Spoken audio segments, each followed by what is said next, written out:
ৰূপহী হাতত টেট কোচিঙৰ সামৰণি বিধায়ক নুৰুল হুদাৰ উদ্যোগত অনুষ্ঠিত কোচিং চেণ্টাৰটোৰ আজি সামৰণিৰ দিনাখন এক অনুষ্ঠানৰ আয়োজন কৰা হয়। উক্ত অনুষ্ঠানত বিদ্যালয়খনৰ শিক্ষকসকলৰ উপৰিও কোচিং কেন্দ্ৰত পাঠদান কৰা শিক্ষকসকলো উপস্থিত থাকে। অনুষ্ঠানত পাঠদান কৰা শিক্ষকসকলক বিধায়কগৰাকীয়ে ফুলাম গামোচা কলম আদি দি সম্বৰ্ধনা জনায়। ইয়াৰ উপৰিও অনুষ্ঠিত হ'বলগীয়া টেট পৰীক্ষাৰ বাবে প্ৰাৰ্থীসকলক উদ্দেশ্য কৰি বিধায়ক নুৰুল হুদাই অনুপ্ৰেৰণামূলক ভাষণ আগবঢ়ায়। উল্লেখ্য যে মাহজোৰা কোচিঙত ৰূপহী কলেজকে ধৰি বিভিন্ন শিক্ষানুষ্ঠানৰ ছাত্ৰ-ছাত্ৰীয়ে অংশগ্ৰহণ কৰিছিল।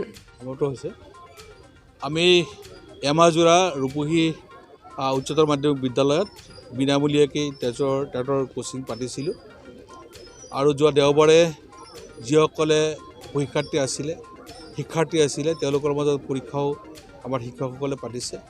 পৰীক্ষাৰ ৰিজাল্ট হৈছে আজি আৰু আজিৰ পৰা টেট কোচিং চেণ্টাৰটো সমাপ্ত কৰা হৈছে।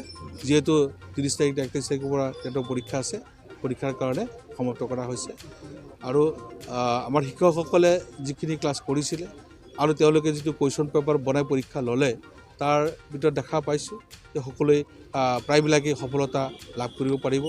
আশা কৰিছোঁ যাতে টেটৰ পৰীক্ষাত যিসকলে অৱতীৰ্ণ হ'ব ৰূপহী সমষ্টিত এই গোটেই সকল যাতে কৃতজ্ঞতা লাভ কৰিব পাৰে তাৰ কাৰণে মই কৰোণাময় ওচৰত প্ৰাৰ্থনা কৰিছোঁ। যেহেতু ইয়াত ছাত্ৰ-ছাত্ৰী আছে, বহুত ছাত্ৰ-ছাত্ৰীসকলৰ উৎসাহ কেনেকুৱা দেখা পাইছে?